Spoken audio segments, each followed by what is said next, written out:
Drive-in movies are back. In Ohio, US, the Akron Canton Airport partnered with the Canton Palace Theater on October 17 to host the first Flight and Flicks drive-in movie. It was such an amazing experience that more than 100 families came to enjoy the fall evening at the airport's offsite parking lot. The parking area on the corner of Lobby and Mount Pleasant Roads was the ideal setting to put up an inflatable 70-foot pop-up drive-in movie screen. The movie presented to local families was Harry Potter and the Sorcerer's Stone. The gates had opened at 5 p.m. and the movie was starting around 7 p.m. after sunset. In between those times, families were visiting 3 food trucks parked on the one side of the parking lot. Music had been played to get people excited about the event. The event featured no contact ticketing. Guests reserved parking space online in advance, then checked in at the gates of the parking lot. Cars were parking in a checkerboard pattern to maintain social distancing and optimal viewing. The Canton Palace Theater had held drive-in movies in downtown Canton for 8 weeks over the summer and with the United Way in September. Canton Palace Theater was allowed to reopen for movies on June 10 and showed its first movie on June 24. It was allowed to reopen for live performances in mid-August. Drive-in movies were an awesome idea back in the day, but now they're keeping people safe and entertained from their comfort of their vehicle without risking any lives on the way.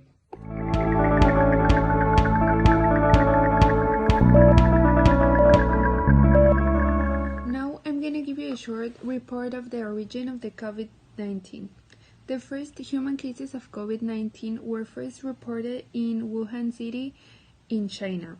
In December 2019, investigations by Chinese authorities have identified human cases with onset of symptoms in earlier December 2019.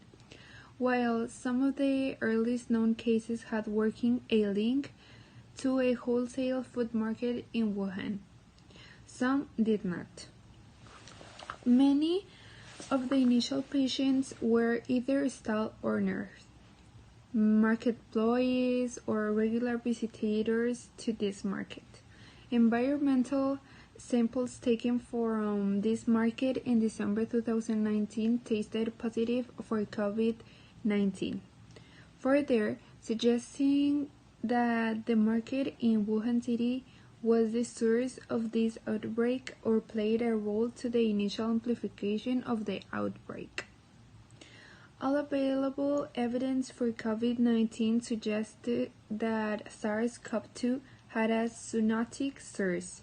Since there is usually limited close to contact between humans and bats, it is more likely that transmission of the virus to humans happened through another animal species.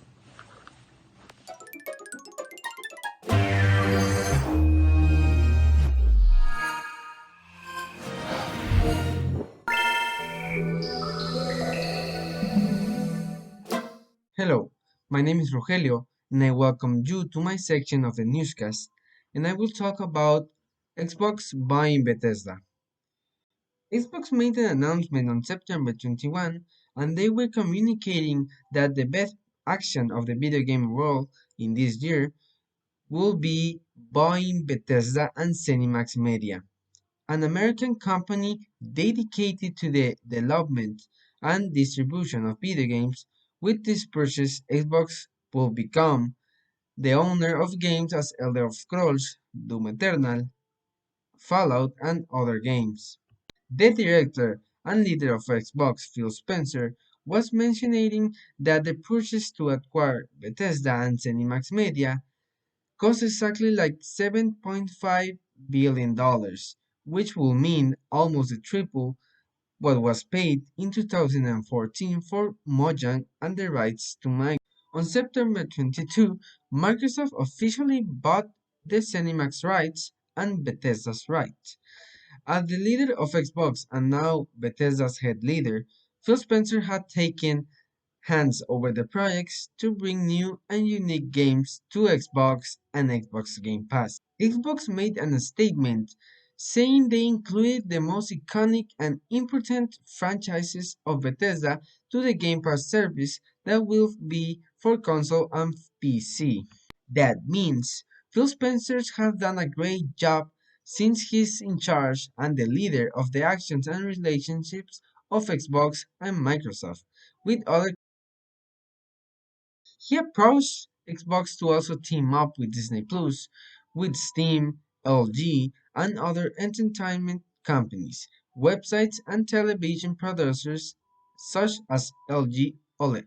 Xbox had managed like 15 studios along the last years, with Bethesda's recently bought by Xbox. Microsoft has the power over 23 new studios. Later, the press clarified that the most recognized and iconic Bethesda games will continue with the same activities, but now with the help and assist of Xbox and Microsoft, such as marketing help. Bethesda was working for the new releases of their games, and they will continue doing it for the same titles.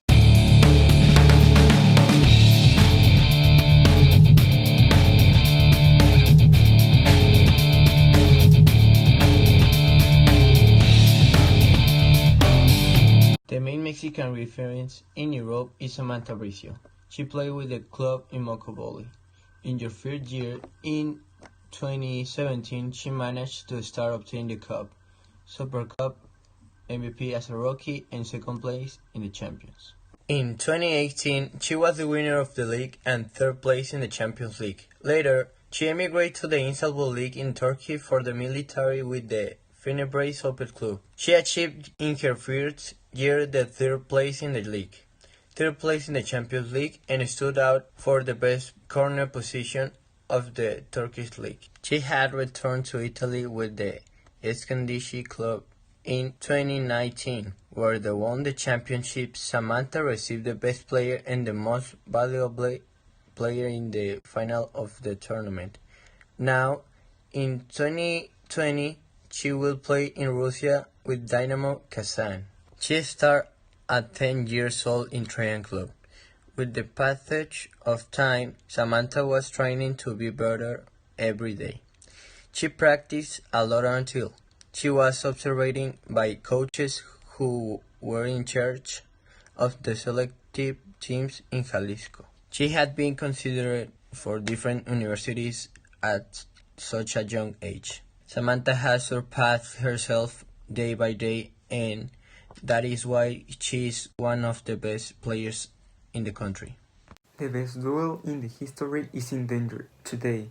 The Juventus versus Barcelona match will take place, but the most attractive part of the match isn't at risk. This because Cristiano Ronaldo underwent a COVID-19 test. We will have to wait for the result to see if I will be available. For its part, Barca traveled to Italy yesterday and the team stayed at the hotel. They were trying to prepare for the game. Cristiano Ronaldo tested positive of COVID-19. He will not play today's game. Juventus was leaving the hotel towards to the stadium.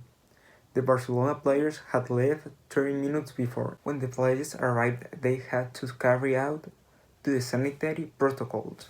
The game started at 12 Mexico time. Everything seems that this will be a great game. At the 14th minute, Dembele scored the first goal after no one was scoring it in the area. And so we go to halftime. The game is over. Barcelona beat Juventus 2-0 in Italy. Lionel Messi scored the second goal at minute 91 for the penalty. The game had great emotion, since Alvaro Morata had 3 goals disallowed. However, Juventus was very close to drawing before that penalty. In conclusion, it was a great